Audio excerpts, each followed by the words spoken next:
let's move on to our main event as we close up our show very, very soon. We're in the men's War Game match. CM Punk, Cody Rhodes, the Usos, and Roman Reigns versus Braun Breaker, Bronson Reed, Logan Paul, Drew McIntyre, and Brock Lesnar. Now, Dave, we are in the men's War Game portion of our show. We have a mixed mosh here of all kinds of weird shit happening. We've got two. Excuse me. Hello. I think it sounds worse when I'm mic'd. Because over here was a baby sneeze, but I'm sure here it sounded like the voice of God. That was a full-blown sneeze. It's like it's time. It was as if Jesus himself had farted in the microphone. Anyway, we have two world champions on the same exact fucking team. CM Punk and Cody Rhodes. We have the Usos and Roman Reigns on the babyface side. Then we have got our heel team of a bunch of people who don't even want to be on the same fucking team. We talked before, Dave, about the women and their storyline. The storyline for the women kind of forced continuity. It's almost as if their storyline embraced the ideology that they were going to be together as a team. This match seems to be the complete fucking opposite. So what I'm going to ask you is, are they going to build a storyline within this match to make some sense of it? Or do you foresee this being quite the clusterfuck live on pay-per-view on ESPN?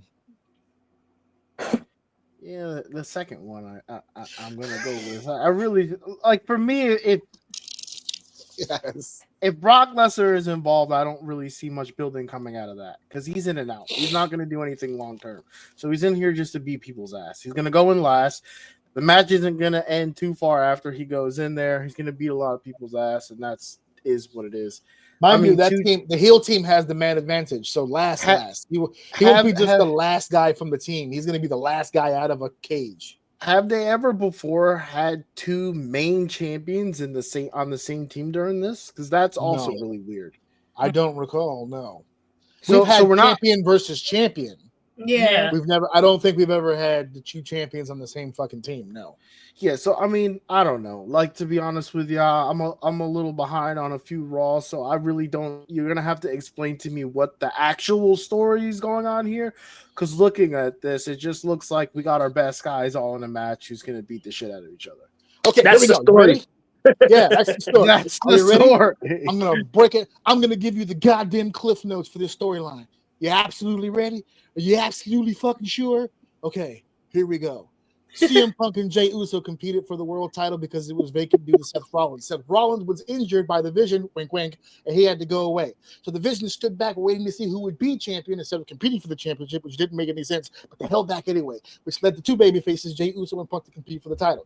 Punk competed for the title and won Jey Uso's respect. Ding, ding. So then Jey Uso defended CM Punk when CM Punk took on the Vision. That led 2-on-2. But then a third man got involved with Drew McIntyre. But not to be upset, because here comes Cody Rhodes. Why are the two champions on the same page? Who fucking knows? But that's 3-3 so far. Then all of a sudden, the baby faces said we need some backup again. So Jimmy Uso got involved. Why is Jimmy Uso in the main event? Who the fuck knows? But that's okay, because then we slid over to Logan Paul, who got involved when Punk was actually going against the Vision, but then Punk decided to trust Logan Paul for a second, which was his mistake. And then Logan Paul took a pair of brass knuckles, like he was going to punch the Braun Bronze in the face, but he didn't punch the Braun Bronze in the face. He punched Punk in the face, which made him on the other team, which made it 4-on-4. And they could have left it there because that's what the storyline dictated. But fuck all be all, we need 5. So out of nowhere, made a phone call to Pensacola, Florida, and Roman Reigns showed up with his tattoo and a long sleeve shirt. Don't know why, probably a tattoo, probably diabetics, but it doesn't matter because here comes the urine man himself, Brock Lesnar. Now it's 5-on-5. And that's what happened last week. Then this week, Roman Reigns challenges both champions for no reason at all whatsoever, leading up to the Survivor Series, and Brock Lesnar busts his ass. Boom, go.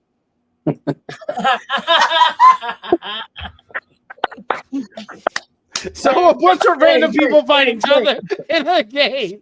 Yeah, fair enough. Whatever. Completely forced. So that's your storyline for the WWE activity. Spark. By the way, all that I just gave you was about about 3 weeks of programming. I was gonna say you just broke down like 9 to 12 hours because of wrestling. it really started as Saturday night's main event, and for whatever that's what I mean by thrown together. I sped it up to be a dick. You they've need to have a series where you do that. Just do that for again. real. Some people out there say that I should probably have my own podcast, but they spread this bitch out over weeks, but essentially that's it. That's what happens. They put this together because they had a War Games pay-per-view. To Danny and Liliana's point earlier, instead of having something organically happen between 10 guys to lead to a War Games, they speed ran through 2 or 3 storylines to get to a cage, which this particular storyline didn't need a cage. The women actually need the cage. This one didn't. That's why earlier when someone made the point about eliminating one of the I think it was Lex, who said, could we eliminate one and still have it mean something? Depends on the one, because if you eliminate one, they're going to eliminate the women's match when the women's match is the one that needs the cage. And since they're not going to do that, they're just going to give, not only are they going to give the guys the cage anyway, they're going to give them the main event because it's Lesnar and it's Roman. And that's it. But I'm telling you right now, if anyone just heard me do that speed run, head to the YouTube channel and search up what I just said. And I'm telling you it's fucking accurate. I'm telling you it's fucking accurate. I was being ridiculous now saying it at the speed that I said it. Plus, Shawn Michaels juice. But it got there. It got there. Crazy. That's wild behavior, AJ. But it got there. So I go to Liliana now when I ask you, because I asked you earlier for the women's War Games. I will now stay consistent and ask you for the men's War Games, specifically just the storyline that I just brought up, how there really isn't much of a storyline. You had made mention when you were talking about the women's War Games that you can see certain things happening in the cage that will splinter off to after the cage. Do you foresee something like that happening in the men's? Where do you see this match splintering off after? So I feel like they are going to build off of the men that they have here. Right. Now, what they're going to build, I truly don't know. Because it's going to be interesting. Because it's like homie said, Brock Lesnar's in and out. So it's kind of like, if you are going to build something, is he here to stay? Or like, what are y'all going to do with him? Now, Breaker, they've been building him up. Like, who? Like he's some shit, right? Yeah. Ooh, and, Danny just took my damn mangoes. Don't do that shit to the Hispanic woman. Bronson Reed, man, ever since he's come back, it's just. Pew. If I had a kink, it would be hot Spanish women. I'm telling you right now. That's why I've been married to one for 22 years. I can't get enough. He's still here after like over a year. I'm just like, really? Not for nothing, but I might be the only one in the room that gets the vibe, but y'all are the most adorable fucking couple that could ever of all fucking time. I love the two of you guys together. Award, bro. You guys have a lot of fun. Let me tell you something. As somebody who's been doing this for 22 straight consecutive fucking years with the same goddamn person, it's a hell of a ride. Keep what you got, because that's the kind of shit that makes things go well and last. Because 22 years, if I walked into that living room, didn't say a fucking word, farted and bounced, she would be like, "The fuck, bro?" Like that, and then go back to watching her fucking telenovela, whatever the fuck she's watching. She's heavy. I don't want to snitch, but she's been really into K-dramas recently. So now when I walk through the living room, because I just know she got a green app on her phone for Korean telenovelas, bro. No, that's the thing. She only really watches because she doesn't go looking for them. But she'll be bored. She'll go through Netflix, and all of a sudden she finds one. And okay, and she just kind of watches it. And then I walk in the living room to ask her something, and she goes, "Ha! We listen, and we don't judge." Thank you. She understands. I was like, "All right." I need someone else to get with the program. Just so you were aware. Just so you were aware. You have been with a Chinese man for forever, so don't get your Asians mixed up, okay? You can watch the Koreans, but you are in a Chinese household. Just remember that, and don't lose sight, okay? There you go. So, Lex, let's come to you for just a second. You gave it to the heels earlier in the show. You sticking with that? You still got the heels? I'm sticking with the heels. Double heel wins at Survivor Series. This is a heel night. This is a heel night. We're living in a TKO universe. You know, Vince McMahon would have never, never. He would never have allowed this. And this is why my brain's fucked up. Because I don't know how the baby faces earlier are going to win. But spoiler alert, I need the heels to win this one too. I need the heels to win this one. I actually agree too, honestly. I'm actually with the heels on this one too. I have my own weird theory about it though. We'll get to you in a second, but the storylines that Liliana was just mentioning about how this will splinter off into other feuds and programs, I think relies on the heels going over on this. For the same reason, Lex, that you mentioned earlier, I need something to latch onto. If the baby faces keep pulling that out, then there's no resistance there. I think that theory plays out better here than in the women. And the women I could take either or. The women I could take either or because I feel like those storylines are just now getting underway. Mm-hmm. This is Mania season right here for a lot of these headliners that are in this match, which is another reason why I feel like they're going last. I predict something humongous happening on this show at the end because of the scenario. We're in a big ass stadium. We've got 2 cages. That look, that vibe that we're going to see on camera is going to be fucking amazing. 40,000 people, 2 rings, 2 fucking cages. We're talking huge fucking business. This is going to be fucking amazing to look at aesthetically. So I predict at the end they'll do something tremendous. But I don't know what it is. I won't go on a limb.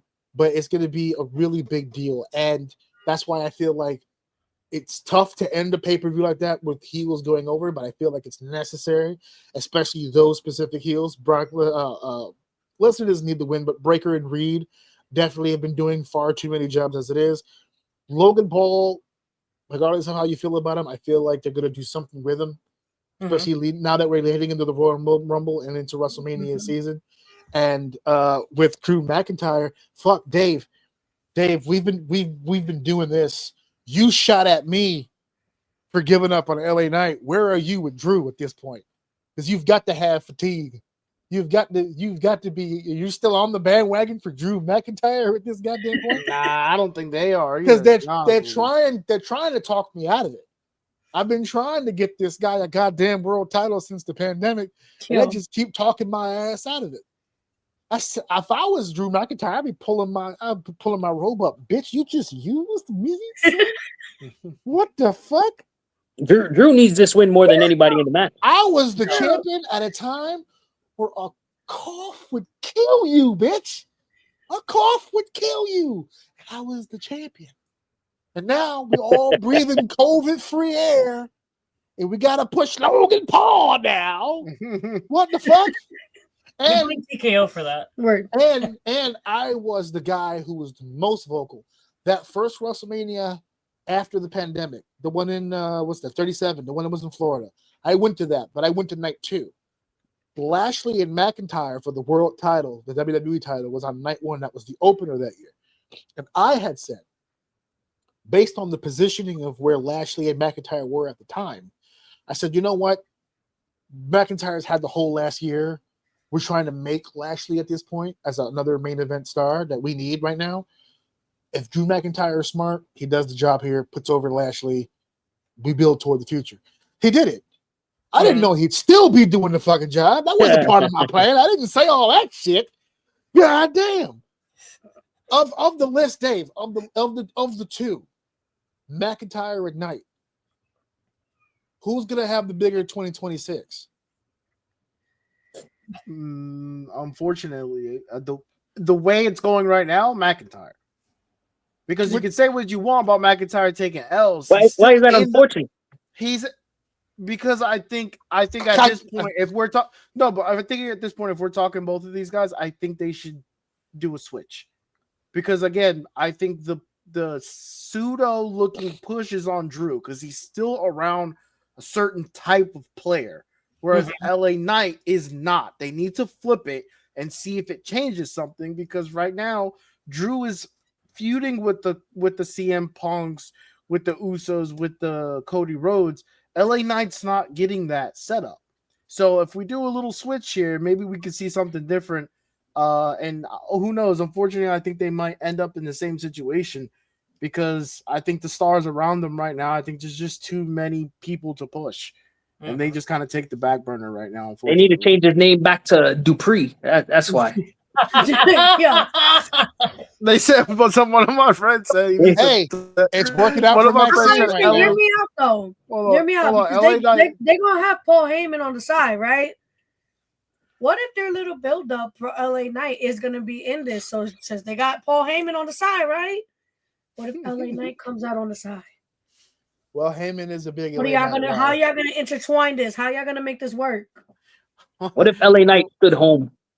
That's funny. One of my buddies said that Give LA this Knight needs to man take a some break. credibility. LA Knight needs to I take a actually break really and like come him. back and change his name to LA Fatu, and he'll get a push. 100%. Yeah. It's just me, Oos. Yeah. Yeah. Absolutely.